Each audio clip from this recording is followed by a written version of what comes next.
പിണറായിയെ ക്രൂശിക്കുന്നത് നീതികേടെന്ന് വെള്ളാപ്പള്ളി നടേശൻ. നിയമസഭാ തെരഞ്ഞെടുപ്പിലെ തോൽവിയുടെ പേരിൽ പിണറായിയെ ക്രൂശിക്കുന്നത് നീതികേടെന്ന് വെള്ളാപ്പള്ളി നടേശൻ. യോഗനാഥത്തിലെ ലേഖനത്തിലാണ് വെള്ളാപ്പള്ളി ഇങ്ങനെ പറഞ്ഞത്. പിണറായിയെ വാഴ്ത്തിപ്പാടിയവർ ഇപ്പോൾ ആക്ഷേപ ശരങ്ങളെറിയുന്നു. ലീഡറായും ക്യാപ്റ്റനായും കാരണഭൂതനായും 10 വർഷം വാഴ്ത്തിപ്പാടി തോറ്റപ്പോൾ ആക്ഷേപശരങ്ങൾ എറിയുന്നു. ബ്രാഞ്ച് കമ്മിറ്റി മുതൽ പോളിറ്റ് ബ്യൂറോ വരെയും പൊതുവേദികളിലും ഇതാണവസ്ഥ. തോൽവിയുടെ ഉത്തരവാദിത്തം ഒരാളുടെ മേൽ കെട്ടിവെക്കുന്നതും വേട്ടയാടുന്നതും ശരിയല്ലെന്നും ലേഖനത്തിൽ പറയുന്നു.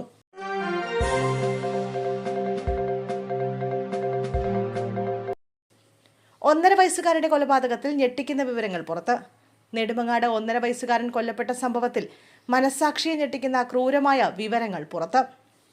ക്രൂരമായ മർദ്ദനത്തെ തുടർന്ന് കുഞ്ഞിന്റെ ശരീരത്തിൽ ആകെ 91 മുറിവുകൾ ഉണ്ടായിരുന്നതായും 7 വാരിയെല്ലുകൾ തകർന്നിരുന്നതായും പോസ്റ്റ്മോർട്ടം റിപ്പോർട്ടിൽ കണ്ടെത്തി.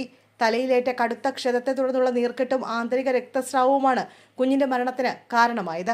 തങ്ങൾക്ക് ഒരുമിച്ച് ജീവിക്കുന്നതിന് 1.5 വയസ്സുകാരൻ തടസ്സമായിരുന്നതിനാലാണ് കുഞ്ഞിനെ ക്രൂരമായി മർദ്ദിച്ചതെന്ന് അമ്മയുടെ പങ്കാളിയായ മുഖ്യപ്രതി അഷ്കർ പോലീസിന് മൊഴി നൽകി. കുഞ്ഞിന്റെ 2 കൈകളും ഒടിഞ്ഞ നിലയിലായിരുന്നു. കുട്ടി പടിയിൽ നിന്ന് വീണതാണെന്നായിരുന്നു പ്രതികൾ ആദ്യം പോലീസിനോട് പറഞ്ഞിരുന്നത്. എന്നാൽ പോസ്റ്റ്മോർട്ടം റിപ്പോർട്ട് പുറത്തു വന്നതോടെ കൈകൾ ബലം പ്രയോഗിച്ച് ഓടിച്ചതാണെന്ന നിഗമനത്തിലാണ് പോലീസ്.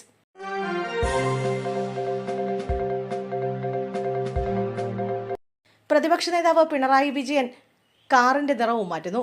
മുഖ്യമന്ത്രിയായിരുന്നപ്പോൾ ഔദ്യോഗിക വാഹനമായി 2022 ജനുവരി മുതൽ കറുത്ത കാർ ഉപയോഗിച്ചിരുന്ന പിണറായി പ്രതിപക്ഷ നേതാവായതോടെ ഉപയോഗിക്കുക വെള്ള Innova Crysta car. Pinarayi Vijayan മുഖ്യമന്ത്രിയായിരിക്കെ വാഹന വ്യൂഹത്തിലുണ്ടായിരുന്ന കാറാണിത്.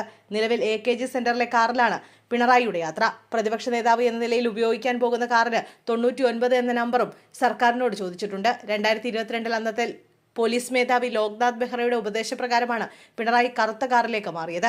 രാത്രിയിലുള്ള ആക്രമണവും മറ്റും തടയാൻ ഉപകരിക്കുമെന്നും കൂടുതൽ സുരക്ഷിതം എന്നുമായിരുന്നു വാദം.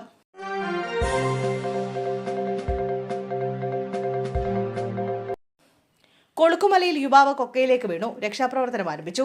ചെന്നൈ അഭിരാമപുരം സ്വദേശി N ദ്രാവിനേഷാണ് അപകടത്തിൽപ്പെട്ടത്. അപകട കാരണം വ്യക്തമല്ല. ദ്രാവിനേഷിനെ രക്ഷിക്കാനുള്ള ശ്രമം അധികൃതർ ആരംഭിച്ചു. ഓടിപ്പോയി കൊക്കയിലേക്ക് എടുത്തു ചാടുകയായിരുന്നുവെന്ന് ദൃക്സാക്ഷികൾ പറഞ്ഞു. കൊളുക്കുമല സിംഹംപാറയിൽ നിന്നുമാണ് താഴേക്ക് വീണത്. രക്ഷാപ്രവർത്തനത്തിനായി തമിഴ്നാട് കൊരങ്ങി ഭാഗത്തുനിന്ന് മാത്രമാണ് അപകട സ്ഥലത്തേക്ക് എത്താൻ മാർഗമുള്ളൂ.